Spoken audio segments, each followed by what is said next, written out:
تو پہلی چیز تو یہ ہے کہ امام سے آگے نکلنا کیوں ہے؟ بھی آپ جب جماعت کے ساتھ نماز ادا کر رہے ہیں تو امام کی اقتداء میں نماز ادا کی جاتی ہے. جب آپ امام سے سبقت لے جا رہے ہیں تو پھر امام کی اقتداء کیسی ہے؟ پہلے امام نے اللہ اکبر کہنا ہے، پھر ہم نے اللہ اکبر کہنا ہے. آپ پہلے سے ہی اللہ اکبر کہہ کے شامل ہیں تو پھر وہ آپ کی جماعت کی نماز کیسی ہے؟ تو امام کے پیچھے چلنا، امام سے آگے نہیں چلنا جماعت کے اندر.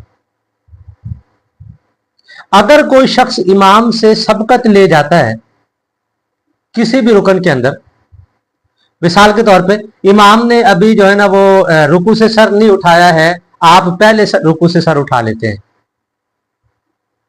یا امام ابھی جو ہے نا وہ رکوع کے اندر گیا نہیں، آپ پہلے پہنچ جاتے ہیں. اسی طرح امام سجدے کے اندر گیا نہیں ہے، آپ پہلے سجدے کے اندر پہنچ گئے، یا امام نے ابھی سجدے سے سر نہیں اٹھایا، آپ نے اٹھا لیا.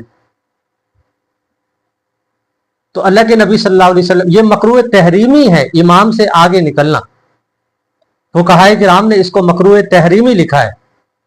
اور حضور نبی کریم صلی اللہ علیہ وسلم نے ایک حدیث کے اندر ارشاد فرمایا کہ تم اس بات کا ڈر نہیں رکھتے کہ امام سے سبقت لے جانے کی وجہ سے اللہ تبارک و تعالیٰ تمہارے چہرے کو، تمہارے سر کو گدھے کا سر بنا دے.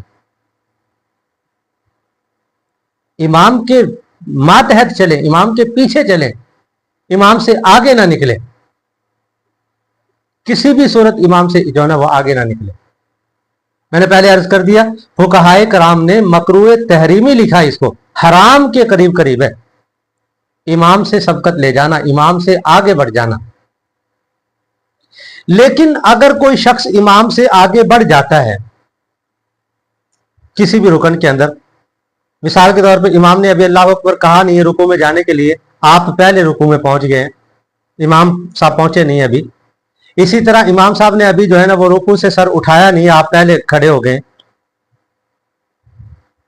اگر آپ یعنی امام سے سبقت لے گئے کسی رکن میں، تو اس رکن کے اندر امام صاحب بھی آپ کے ساتھ شامل ہو گئے.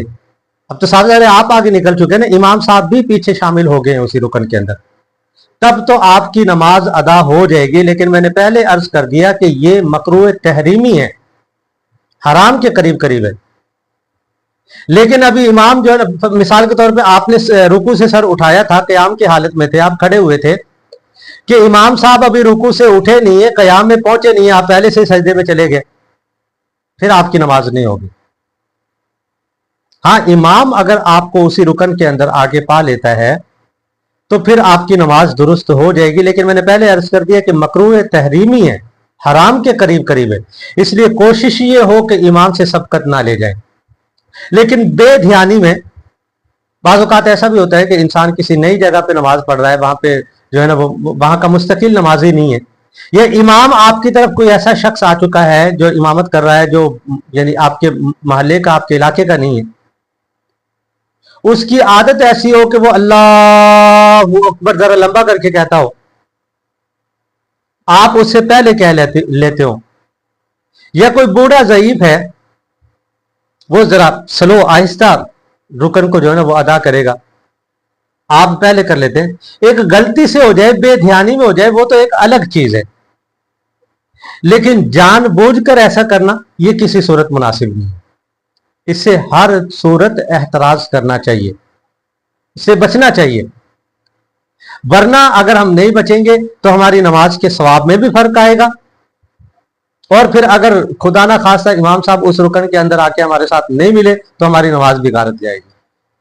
مسئلے کا پتہ نہیں ہوگا جس کی وجہ سے ہم دوبارہ اس کو جو ہے نا وہ پڑھیں گے نہیں. جب دوبارہ سے نہیں پڑھیں گے تو ہماری نماز نہیں ہوگی. تو امام کی اقتداء میں نماز ادا کرنے کو ضروری سمجھیں، امام کی اقتداء میں نماز ادا کریں، امام سے پہلے کرنے کی کوشش نہ کریں. اور تب بھی کون سا آپ فرض کرو جلدی جلدی بھی پڑھ رہے، تب کون سا امام سے آپ نے پہلے سلام پھیر کے جناب باہر نکل جانا ہے؟ تب بھی تو آپ نے مسجد میں ہی رہنا. امام کی جب امام سلام پھیرے گا تو آپ نے سلام پھیرنا نا.